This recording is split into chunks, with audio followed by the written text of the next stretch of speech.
There you are, Arthur. I hope that's how you like it. Oh, the egg white isn't set. I like the white to be really firm. I must try and do better the next time, mustn't I? I'm not complaining, you understand, but since you were good enough to ask me, I felt I might as well mention it. I'll bear it in mind. It's that little extra touch that makes all the difference.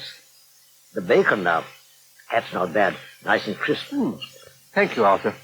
Good of you to say so. So one must give credit where it's due. In any case, it's generous of you to cook breakfast for me at all. Hope you don't think I'm being ungrateful. No. And it's the least I can do, as long as you don't have a kitchen of your own. But don't worry. I'll be getting the workmen in to do the conversion very soon now. Oh, will you? I gather it's not a very big job. That old airing cupboard will make a serviceable little kitchen, quite large enough for your purposes. Yes, I suppose so. You don't sound very sure about it. I thought we'd agreed. Oh, yes, certainly. It's a long-term project. But it's going to mean a lot of upheaval, surely. The plumbing alone, installing a sink. Oh, they say that won't be any problem. Being next to the bathroom, it's only a matter of bringing the pipe through the wall. Yes, all the same, bound to create a lot of mess and noise. You've only just settled down after the move. There's no need to rush into things immediately, is there? I don't understand. Anyone would think you didn't want a kitchen of your own. Of course I want it, my dear chap. All I'm saying is there's no immediate urgency. We can manage as we are for the time being, surely. Well, I'm quite happy to let you have the use of this kitchen as a temporary measure. You're welcome to come down here whenever you want. Cook yourself a spot of lunch, you know that. But obviously, it would be much more convenient for you to... Hello, only me. Oh, come in. You're bright and early this morning, Sophie. Oh, I'm a bit too early by the look of it. I was going to make a start in here. Well, if you would just allow us to finish breakfast before you begin to clear the table, I should be extremely grateful, young woman. In that case, Arthur, I'll get the vacuum out and have a glass of the living room. Meanwhile, do forgive me for being alive. We shan't be very long, shall we, Arthur? I can't bolt my food. Plays havoc with my gastric juices. I thought I did the stairs this morning, too. If that's not going to disturb you, Arthur. My dear Miss Richmond, it's a matter of complete indifference to me. I shall not be here this morning. I have to go out presently anyway. There's somebody I want to see.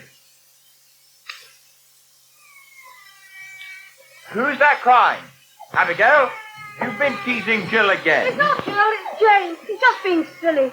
First she doesn't want to go to playgroup this morning. Well, why ever not? Well, she said she wanted to go to proper school instead with Abigail. I told her she's not old enough and she started to cry. Well, I suppose I'd better go. It's all right. She's stopped now. Liz is talking to her. Jeremy, you haven't got any shoes on. They're in the kitchen. Well, go and get them. You don't want to be late on your first day of term, do you? Well, we never do much on the first morning. That's not the point. You've got to be there. Go and get your shoes. Sometimes I was late when I was living at the old bakery. If there was a rush job in the freezer plant and everybody was working flat out, I had to wait till somebody was free to take them. Really? Well, luckily we seem to be better organised here, so you don't have to worry about being late anymore. I wasn't worried. Mummy always wrote a note to explain. I didn't get into trouble. Well, you'll be getting into trouble now if you don't go and get your shoes. Jane doesn't want to go to playgroup. Jill says she feels sick. I've lost my bag again. Oh, Johnny, you can't get a full of your socks. I'm just going to put my shoes on. Don't fuss. What's the matter with Jane, anyway? She loves playgroup as a rule. Oh, it's nothing to do with that, really. She's sulking because Jill took her coloured pencils without asking. Well, Jill's got coloured pencils of her own. Oh, the red's broken, and she wanted to do a picture of a pillar box. But if I don't find my shoulder back, I shall go mad. It's hanging up with your coat. Oh, darling, bless you. Well, then, have I got everything? Are the girls ready? We've got to get a move on, or Jeremy will be late. Abigail's putting their coats on. They'll be down in a minute. What time shall I collect you from the office? Collect me? For lunch. Had you forgotten? Oh, no, of course not. That's today, isn't it? Your meeting with the solicitor. 11:30 this morning, and I would like to come and talk to you afterwards, darling, if you can spare the time. Yes, of course. Lunch will be fine. Good luck with the solicitor, Peter. I'm sure he'll be able to see. I've got my shoes on, Daddy. One of the laces got broken. Oh, I can see this is going to be one of those days. Good morning, my dear lady. Oh, Mr. Tyson, I didn't see you come in. You're an early bird, no mistake. Well, it's a nice fine morning. I decided to go out and do a little shopping. And as I was passing the Waggoners, I thought I'd call in and pay my respects. Oh, very nice to you. What can I get you, Mr. Dyson? Oh, nothing, thank you. Don't let me interrupt you in the course of your duties. Oh, I'm only polishing glasses. I can easily get you a No, drink. thank you. No, really, it's a little too early in the day for me. In actual fact, I really didn't come in here for refreshment at all, but for advice. Advice? That's why I called at this unusually early hour. I'm in something of a quandary, dear lady, and I hope you might be able to help me. If I can, I'll be only too pleased. It's poor old George. I'm quite worried about him. Why? Whatever's the matter? He's not ill, is he? Not ill, exactly. I think he's under a certain amount of strain. He tries to do too much, you see. Drives himself too hard, in my opinion. Well, he seemed as bright as a button the other night. Well, he's been working all hours, getting the house into shape. But what really appalled me was when I discovered that he's intending to start up all over again as soon as possible. Whatever for? For a kitchen on the first floor. He's thinking of me, you see. That's so typical of the man. He's determined to suffer even more inconvenience, and all for my sake. Oh, dear. But you've got to have a kitchen of your own, haven't you? Well, eventually, no doubt, but why do it now? I told George, don't think of my needs, I said to him. My dear fellow, I'm perfectly happy to carry on as we are. He gives me the use of his kitchen, you see, and what does it matter if I have to run up and downstairs every time I want a cup of tea or a slice of bread and butter? Maybe an additional strain on my heart, but I'm sure it's not going to kill me. Well, not if I take it slowly. Well, that's probably what George is worried about. He doesn't want you to put yourself out. And I don't want to put George out. But that was why it suddenly struck me we might be able to solve the problem, you and I. Me? But how? Well, I remember that recently you kindly brought over a steak and kidney pie for George. You're an excellent cook, my dear lady. And you have all the kitchen facilities to hand over here. And I'm all alone, in need of a little nourishment from time to time.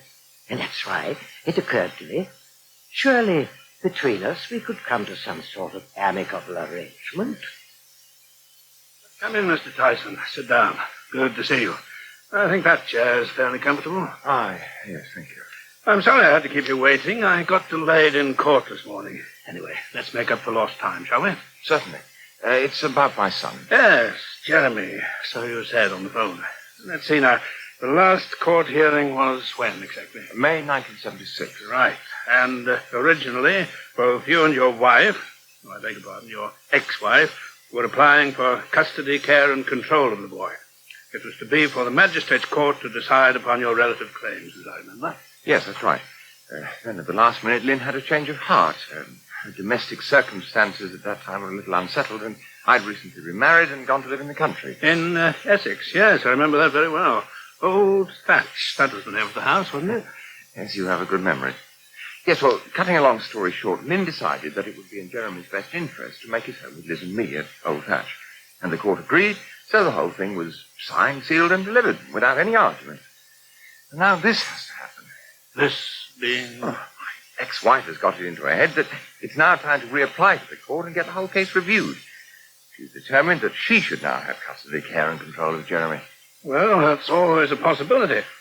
No decision in these cases is ever irrevocable because, after all, the circumstances can change, as they have done in this instance. Change? Well, yes, in several respects. You've moved to London, for one thing. You've increased your family. Jeremy now has how many half-sisters? 3. But surely that's all the more reason why it's good for him to stay with us. He's part of a big family, which is what I've always wanted for him. But not apparently what his mother wants. And her situation has changed too, I understand. Who told you that? Well, she's being represented in this matter by Henderson and Bray. Very good firm, highly thought of. I know old Henderson pretty well. Naturally, he's been on to me for a preliminary discussion. I see.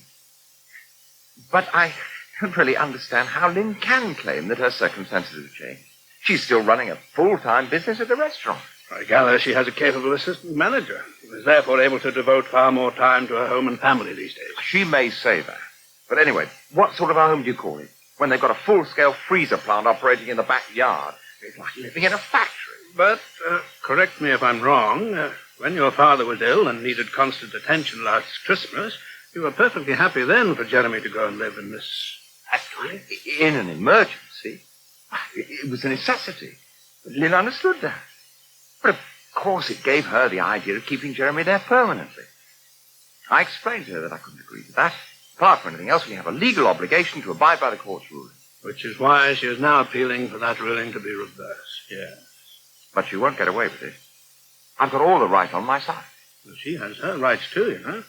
And in the vast majority of custody hearings, the judge decides in favor of the mother.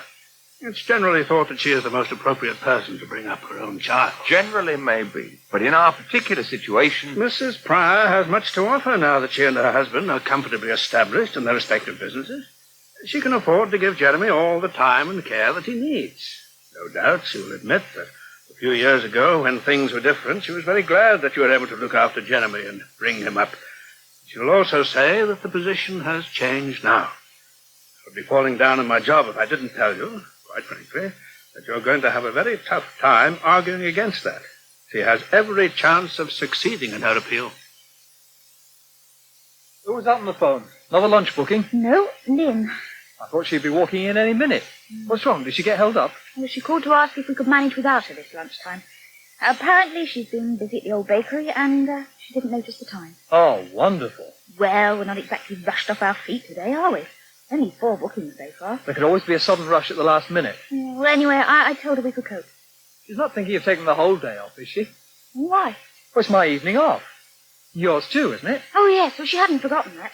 She says she'll be over in good time to take over. Oh, well, that's a relief. Well, not that I'd have minded, really. I mean, if she'd asked me to stay and work this evening, I haven't got anything planned. That's got nothing to do with it, Sophie. Hmm? You've got to stand up for yourself and take the time off when it's due to you. It seems a bit pointless when I'm only going back to the flat to watch the telly. Well, you could go out, couldn't you? Film at the Everyman is supposed to be terrific. I hate going to the pictures by myself. Anyway, what have you got lined up for this evening? Something wildly glamorous and exciting. Funny you should say that. Huh? As it happens, the answer's no. Oh, honestly? Or what's happened to Rocky? He flew off to New York last week. Oh, so that means you have to curl up with a good book too. No, I was thinking I might go to the pictures too, only... I know. Don't tell me. I hate going to the pictures by myself. Right. So let's go together. What? How about that? Oh, really? Yeah, why not? If we both feel like going out. Oh, yeah, I'd love to, thanks. Uh-oh, what'd I tell you? Last minute rush is starting. Fry's Restaurant, can I help you? Oh, yes, he is. Yes, hold on. So me? Matt, he wants to talk to you, and it doesn't sound as if he's in the most wonderful of moods. Darling, you haven't touched that sandwich. Yes, all right, Liz, in a minute. I think I'll get another drink first. Same again for you. No, I don't want another one. I'm sorry it had to be pub sandwiches instead of lunch, but there was a bit of a hassle over the advertising rates, and I've just got to get back as soon as possible, so I thought... Yes, okay, it doesn't matter. I didn't feel like eating lunch anyway. Peter, I know it was a shock for you, but you've got to eat. It was a shock. I couldn't believe my ears. The way that man was talking, it sounded as if all Lynn's got to do is to say to the judge, please let me have my son back, and it's all over by the shouting. I'm sure that's an exaggeration. It can't be as simple as that. You can bet your life it isn't, because I won't let it happen. Well, yes. But... Damn it, I'm the boy's father. Don't I have any rights? All the years we brought him up, made him part of our family, that must count for something. I'm sure it will.